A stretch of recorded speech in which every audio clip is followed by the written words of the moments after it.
I can check my teeth while you wait. Thank you. You done? Yeah. Okay, good. Thank you. I appreciate that.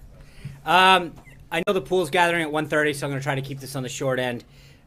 This morning, the president had a listening session with the attorney generals and the Fraternal Order of Police with the vice president to discuss law enforcement issues related to terrorism and inner-city violence. The Fraternal Order of Police is the world's largest organization of sworn law enforcement officers with more than 330,000 members. They represent those who dedicate their lives to protecting and serving. They advocate for improved working conditions for law enforcement officers and for the safety of our communities. The president thanked the FOP leadership for their support and reaffirmed his pledge to have our back. The president also remarked that his highest duty is the security of our people and pointed to several actions that he's already taken to enhance our domestic security, including the creation of a task force on reducing violent crime, an interagency task force to dismantle criminal cartels, and historic action to secure our borders and remove criminals from our country. The group held an in-depth discussion about the rise of violent crime in some parts of the country, the disturbing increase in members of law enforcement being targeted ambush-style attacks, and the need to address the country's opioid epidemic. Attorney General Sessions told the FOP leadership that he looks forward to continuing to work closely with them to tackle the challenges facing law enforcement as they work to keep our community safe. This afternoon, as I mentioned at the top, the president will sign an executive order on energy independence at the Environmental Protection Agency headquarters. The president strongly believes that protecting the environment and promoting our economy are not mutually exclusive goals. This executive order will help to ensure that we have clean air and clean water without sacrificing economic growth and job creation. First, it directs all agencies to conduct a review of all regulation, rules, policies, and guidance documents that put up roadblocks to domestic energy production and identify the ones that are not either mandated by law or actually contributing to the public good. It also rescinds a number of the previous administration's action that don't reflect this administration's priorities. The full list is laid out in the executive order, which will be provided to you later today after the president signs it. Next, the order directs the EPA to take several actions to reflect this president's environmental and economic goals, including a review of the new performance standards for coal-fired and natural gas-fired plants that amount to a de facto ban on new coal plant production in the United States. This is great news for states like Wyoming, West Virginia, Kentucky, Pennsylvania, and others. Finally, the order establishes a directive for agencies to use the best available science and economics in their regulatory analysis moving forward. For too long, the federal government has acted like a barrier to energy independence and innovation. By reducing unnecessary regulatory obstacles, we'll free up American energy companies to responsibly use our vast energy resources, protecting the environment while creating well-paying jobs throughout the country. American electricity producers have already done an amazing job of adapting and utilizing new technologies to deliver clean power to the United States. Under President Trump, the federal government is going to acknowledge that progress and adjust its priorities accordingly. Moving on, later this afternoon, the president will meet with Secretary of State Tillerson and Secretary of Homeland Security Kelly. And this evening, the president and the First Lady will host a reception here in the White House for senators and their spouses. This will be the first time that President Trump has invited all current senators to the White House, and he looks forward to this opportunity, as well as to speak with some of the senators about the places where they can come together and make this country better. One of those places that he hopes to find common ground with Senate Democrats here tonight is the confirmation of Judge Neil Gorsuch to the Supreme Court. Yesterday, many Senate Democrats began declaring support for Senate Minority Leader Chuck Schumer's partisan filibuster of Judge Gorsuch. And as I've said, these senators if these senators get their way, this will be the first successful filibuster of a nominee to join the Supreme Court. Leading Democrats have lamented these tactics as recently as last year. Senator Schumer, in fact, wrote last year in an op-ed in the New York Daily News, and I quote, "At a time when Americans want to move forward, the last thing is a new recipe for gridlock at the Supreme Court." Democrat nominee Hillary Clinton said of the Supreme Court confirmation progress, quote, "It should not be an exercise in political brinksmanship and partisan posturing, and that nominees deserve a, quote, full and fair hearing followed by a vote." Senator Claire McCaskill of Missouri tweeted, "The Constitution says the Senate shall advise and consent, and that means having an up or down vote." So who are Senate Democrats going to enact this on an extraordinary lengths to block? It's an individual, frankly, who their body, including Senator Schumer, unanimously confirmed for a seat on the 10th Circuit not too long ago. This is a judge who received a unanimous, well-qualified rating by the American Bar Association, was a Harvard Law graduate who received the Edward J. Randolph Award for outstanding service at the Department of Justice. So it can't be their qualifications they're taking issue with. Judge Gorsuch isn't frankly a mainstream judge. Here are some figures and stats to point that out. Number one, in 98% of the cases in which he issued the opinion, he received the unanimous support of all of his colleagues. Second, in divided cases over the last 5 years involving both Republican and Democrat appointed judges, Judge Gorsuch sided with the Democrat appointed judge 1 in 3 times. When the shoe was on the other foot, when a Supreme Court nominee for a Democratic president went through the confirmation hearings and meetings with senators from both parties, neither Justices Kagan nor Sotomayor faced an attempted Senate filibuster. Both received Republican votes in support of their confirmation. In fact, during the Kagan nomination on the Senate floor, when Senator Harry Reid planned to file a cloture motion to bring Kagan to a vote, it was then Senator and now current Attorney General Jeff Sessions who stopped him and said, quote, "I have a high standard before I would attempt to block an up or down vote," and asked Senator Reid to proceed with a vote without the need for overcoming a Republican filibuster. Judge Gorsuch had met with most of the Senate Democratic caucus. He has gone through days of hearings and answered probing questions. He is eminently qualified and deserves the deference and consideration from the minority Senate Democrats that President Obama's selection were given once they had gone through the confirmation process. A few things I want to highlight. Last night, the president announced his intent to nominate Makan Delrahim to serve as Assistant Attorney General of the Antitrust Division at the Department of Justice.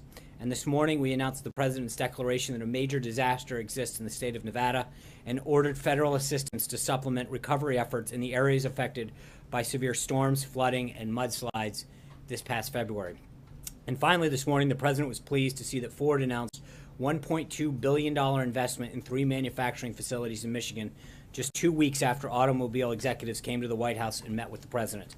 This adds to the growing wave of positive news, jobs news under the president, and continued investment from Charter Communications, his approval of the permit for Keystone XL pipeline on Friday.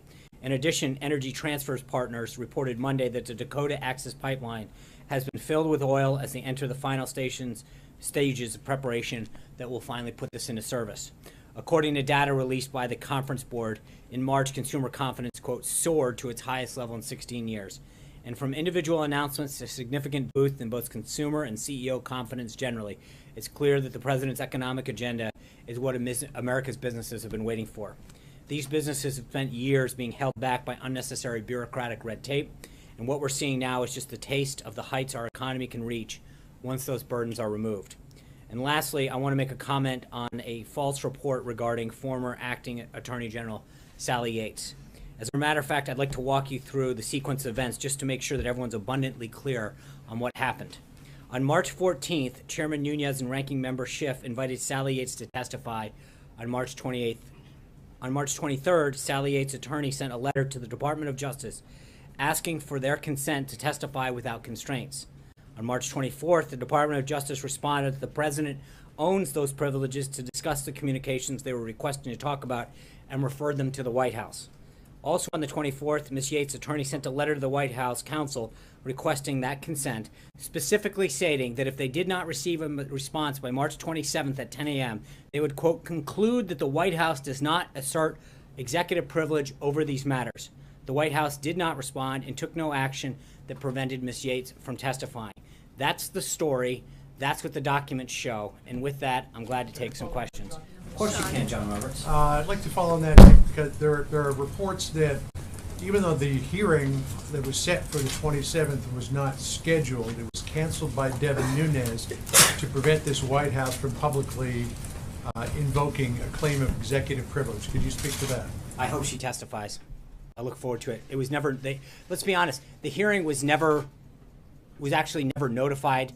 If they choose to move forward, great. We have no problem with her testifying.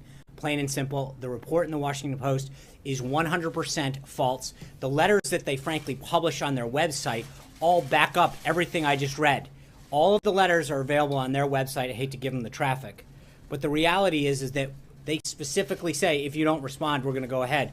We didn't respond. We encouraged them to go ahead. But to suggest in any way, shape, or form that we stood in the way of that is 100% false. Brian. A couple of things you said earlier, a couple quick follow-ups. You said you want the agencies to use best available science. Does that mean there's going to be no further scientific research? You don't want to fund additional scientific research? And number two, what other issues do you like to see the president reach out to Democrats to tonight? So on the first one, best science is best science, and that's whatever's available is what you said. Right. Well, if it's not available, it's tough to use it. Just as a matter of but is that a practicality. code for not using research? No, it's a code for it's got to be available. That's it, plain and simple. You shouldn't read anything into that, and I think the president will speak more to that at today's signing at 1:30, at 2 o'clock rather. I'm sorry. As far as Democrats, what do you I think there's a whole host of issues. I talked yesterday about health care. If they want to come together on infrastructure, tax reform, we'd love to have as much support as possible. Amen. Thanks, Sean. A couple questions. One on coal. Your actions today, the White House is saying that they're going to reverse President Obama's so-called war on coal. But a lot of people in the coal industry suggest that jobs are just not going to come back in that industry based on the way the industry has changed, technology and other things. Does this administration have an estimate of how many jobs will be created as a result of the actions it's taken today? I'm not aware of an estimate. I know that the president has already met with some of the coal miners the other day, and Senators Manchin and Capito in particular from West Virginia and others from Kentucky that were here when we did that EO signing a few days ago. I will tell you that from a mining perspective, the miners and the owners are very, very bullish on this. So the people who are actually in the business applaud this effort, believe that it will do a lot to revive the industry. It's obviously a private industry, so I'm not going to get into who does what, but I know that the industry itself says so. Steve, I'm sorry. On the Ford announcement, you just said that the announcement today comes 2 weeks after the automakers met here at the White House. Did the White House or the president do anything in that meeting that led to this Ford announcement today? I think there's been some regulatory effort and some commitments on the regulatory efforts going forward in the future that I think may have played a role. I would ask Ford on that. I just think it's a continued sign of it. I think we have seen a number of industry leaders, union leaders, truckers, truck companies come in, talk about burdens, and I think there's been several cases where meetings in the White House, or frankly, we went to Michigan and held that roundtable out there as well, that meetings that we have a very positive follow-up in terms of a commitment from a company or an industry to create jobs, to invest more in this country.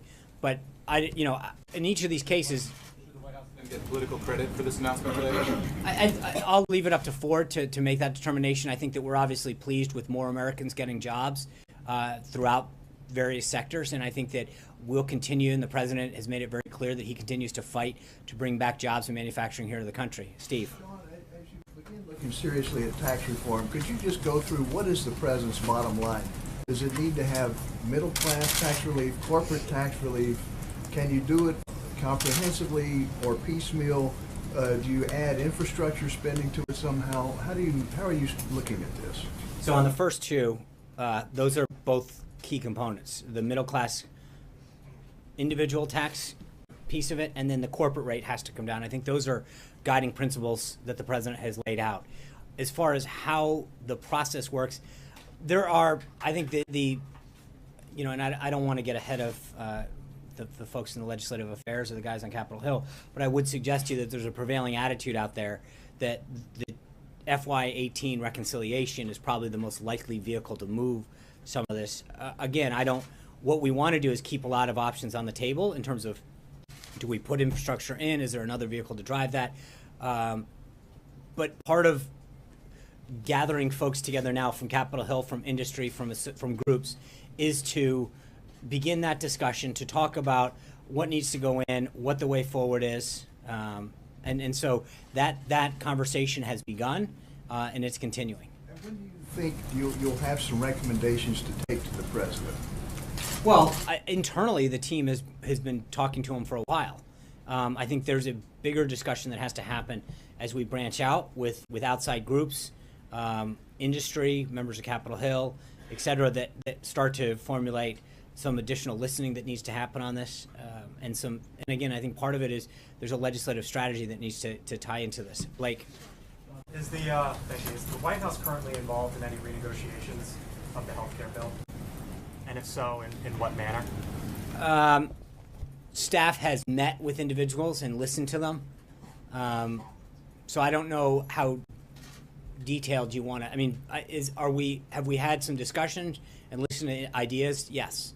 Are we actively planning an immediate strategy? Not at this time. I think there is a discussion that began, as I mentioned yesterday, of a lot of individuals on both sides of the aisle reaching out to both the president and key staff members to share ideas and additional ways forward. So there has been a discussion, and I believe there will be several more.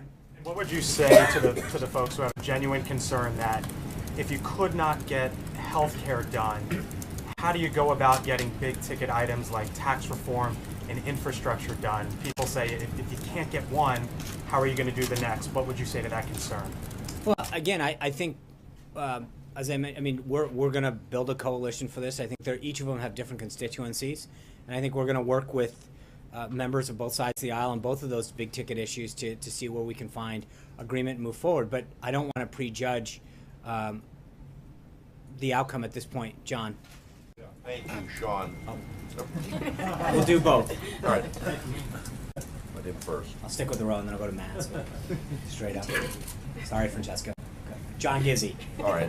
Then Thank you, Sean. Francesca, then John, then Matt. We'll just lucky day. Thank you, Sean. Just as a follow-up question on Blake's, did the president himself have any discussions with Speaker Ryan or Leader McCarthy or anyone over the weekend about health care and making an actual vote on the American Health Care Act? And one got the impression from Speaker Ryan today that he was going to try to pass this with Republican votes, which would contradict some of your statements about reaching out to Democrats all along. Has any of this come up with discussions between each side of Pennsylvania Avenue? So I think I talked yesterday. They have spoken a few times about different strategies, different ideas, different policy aspects to the bill. Absolutely. At least on a number of, at least 2, maybe 3 times they've spoken. And I know several of our staff members have also engaged in discussions again to talk about potential ways forward. So that those conversations have occurred. I think that's what I mentioned to Blake. I mentioned some of it yesterday. And if we can find a way forward, we'll do it. But look, I don't think, just so we're clear, John, to your question, I'm not saying we've picked a strategy, we're going to go with this group or that group. I think the president several people reached out and expressed an interest. And the president's view is that he's willing to listen to them and hear what their ideas are. And, you know, I made a comment yesterday that was, that just so we're clear, we have, let's call it, 205, 207, somewhere in there, votes, right? Maybe 210, depending on what it is.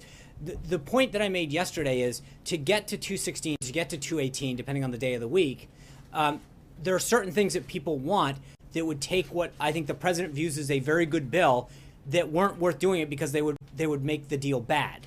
And so the question is, can we add the additional votes in ways that enhance the bill or bring people over that have been previous skeptics?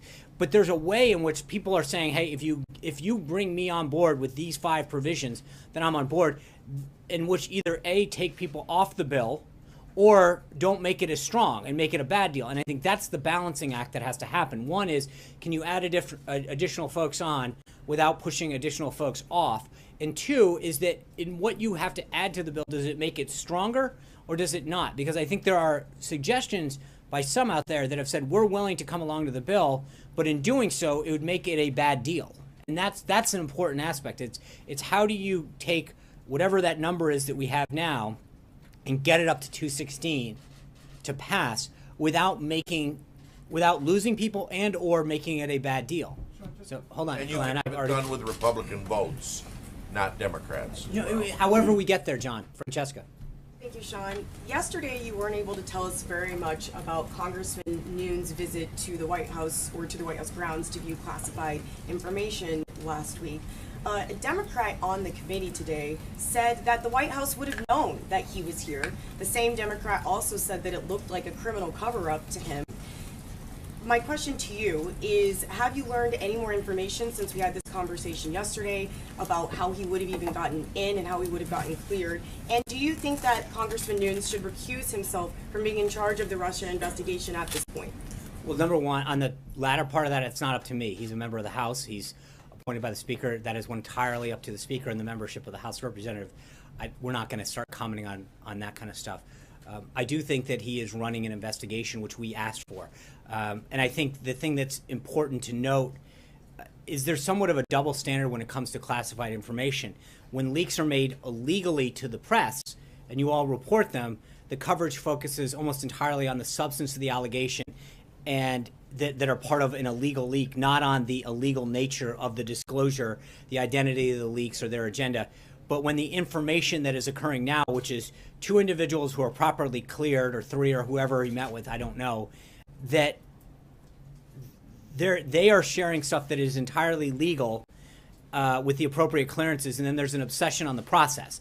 And it's sort of it's a backwards way that when you all report on stuff with sources that are illegally leaking classified information, that's appropriate and fine. No one questions that, the substance of the material. When two individuals, or however many, are engaged in this process, have a discussion that is 100% legal and appropriate and cleared, suddenly the obsession becomes about the process and not the substance. And I think that it is somewhat reckless in how the conversation over classified information is discussed while sort of attempting to press a false narrative that exists. So while it is completely appropriate to share classified information with individuals who are cleared, it is clearly not the case to do that when it is illegally leaked out. And I think that's sort of the irony of how this whole conversation has gone. John. Thanks a lot, Sean. Just following up on your statement in regards to the Washington Post story that you say is false. Did the White House counsel office ever consider invoking privilege as it relates to Sally Yates testifying before this congressional committee? No.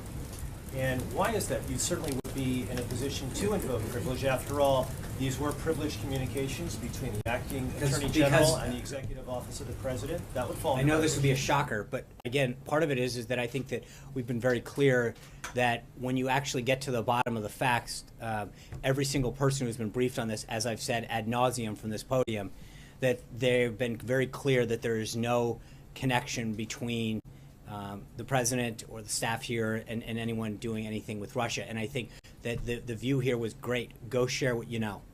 So, no, and that's why the Washington Post should be ashamed of how it handled this story. It was 100% false. The letters that they actually published back up exactly what we're saying. That she was asked about this information. Their attorney asked the DOJ. The DOJ said that she had to ask the White House. They made it very clear, if you don't do this, we are going to go forward. We had no objection to her going forward. That's it. I do. That goes next. I guess. Sean, Put it in order here. just quickly following up on that, I have two questions on two different topics. So we're taking what you're saying that's as assurances that Chairman Nunes' decision to call off that hearing did not have anything to do with any pressure from the White House. No. Okay, thank you. On a different topic, we're seeing more states, Maine, Virginia, and Kansas specifically, moving to expand Medicaid under the Affordable Care Act, joining the 30-plus states that have already done that. What's President Trump's message to Republican legislators and legislators generally in those states now that the Affordable Care Act's future is so uncertain? I think there's a reason he explained to Congress, and especially members who have talked about entitlement expansion, why we should have passed this bill last week and why we need to address it now. This is a major issue. It was one of our talking points, so I hope they listen. So he opposes expansion in these states. I think he understands that the way that it was handled in terms of the able-bodied provision under that right now are leading to an implosion on that piece of the entitlement, and that there was an opportunity to refocus it and to push the money and a lot of the authority back to the states to best determine how to handle issues within their states, both in terms of high-risk pools and individuals that they wanted to cover. So frankly, the bill made it a much more states' rights program and a much more states' rights decision-making process in terms of how to care for the populations that they had to address. Cecilia. Thank you. Just a couple things on the Yates thing. So how and when exactly did the White House encourage her to testify? Well, the letter that her attorney sent literally says that if we do not receive a response by March 27th at 10 a.m., I will conclude that the White House does not assert executive privilege over the matters with respect to hearings or otherwise. I don't think you can be any clearer than that. And so you're saying now executive privilege does not... No, I'm not saying anything. I'm literally, that's what she wrote. The action was, if you don't act, then we will assume the following. Great. I don't think that you can read that any other way. It was I'm sure, a very talented, he is a very talented lawyer and wrote it specifically for it. We read it that way and chose to not act because we have no problem with her testifying, plain and simple. So executive privilege is not an issue for Sally Yates, would not have been an issue for Sally Yates testifying. That's correct. Okay, thank you. And following up, one issue. You want to add? No, I don't, it's interesting. I mean, this is very clearly worded, and yet somehow you're asking me how to interpret that in any other way than literally reading plain English. Okay.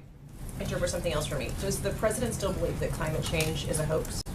I think you'll hear more today about the climate and what he believes. I think he understands. He does not believe that, as I mentioned at the outset, there's a binary choice between job creation, economic growth, and caring about the environment, and that's what we should be focusing on. I think at the end of the day, where we should be focusing on is making sure that all Americans have clean water, clean air, and that we do what we can to preserve and protect our environment. Is it April? April, go ahead. All right, thank you. Sean, don't seem so happy. You like, go ahead. Anyway, with all of these investigations, questions of what is, how does this administration try to revamp its image? 2.5 months in, you've got this Yates story today. You've got other things going on. You've got Russia. You've got wiretap, and you've got. No, we don't have that. I know. On Capitol Hill. No, I get it, but you keep. I've said it from the day that I got here until whatever that there is no connection. You've got Russia. If the president puts Russian salad dressing on his salad tonight, somehow that's a Russian connection. But every single person. No, that's. I appreciate your agenda here, but the reality is, no, hold on. No, at some point, report the facts. The facts are that every single person who has been briefed on this subject has come away with the same conclusion: Republican, Democrat. So I'm sorry that disgusts you. You're shaking your head. I appreciate it, but understand this: that at some point, the facts are what they are, and every single person who has been briefed on this situation, with respect to the situation with Russia, Republican, Democrat, Obama appointee, career, have all come to the same conclusion. At some point, April, you're going to have to take no for an answer with respect to whether or not there was collusion. How do you change the perception we're going to keep doing everything we're doing to make sure that what the president told the American people he was going to do, to fulfill those pledges and promises that he made, to bring back jobs, to grow the economy, to keep our nation safe. That's what he's been focused on since day one. We're going to keep focusing on that every single day. Comes Friday. Condi Rice did not support this president. She did not go to the convention. She comes. What is on the agenda, and how is their relationship? Has it healed since 2006 when he used a very negative word to describe? Here's what I'll tell you. It's interesting that you ask those two questions back to back. On the one hand, you're saying, what are we doing to improve our image? And then here he is once again meeting somebody that hasn't been a big supporter of his. Hold on. But April, hold on. You, it seems like you're hell-bent on trying to make sure that whatever image you want to tell about this White House stays, because at the end of the day, let me answer. Okay, but you know what? You're asking me a question, and I'm going to answer it, which is the president. I'm sorry. Please stop shaking your head again. But at some point, the reality is that this president continues to reach out to individuals who've supported him, who didn't support him, Republicans, Democrats, to try to bring the country together and move forward on an agenda that's going to help every American. That's it, plain and simple. So if you're asking what we're doing, I think we continue to do it, which is to bring groups together that have been supportive of them, that haven't been supportive of them, but to share a goal, which is finding common ground on areas of national security, of personal security, of economic security, of job creation, of safer communities, of education, of healthcare, that can unite us as a country and make the country stronger. Was it about Russia and Tillerson Friday? I think they're. I'm not ready to. When we're done with that, we'll see if we can have a readout. Hold on, I understand that. We're not at Friday yet. I will have a readout when that's done. I know the pool needs to get to the vans for the signing. Thank you. I'll be back tomorrow. We're going to do 5 days in a row this week, ladies and gentlemen. Thank you. Thank you, guys. Follow up on who allowed you.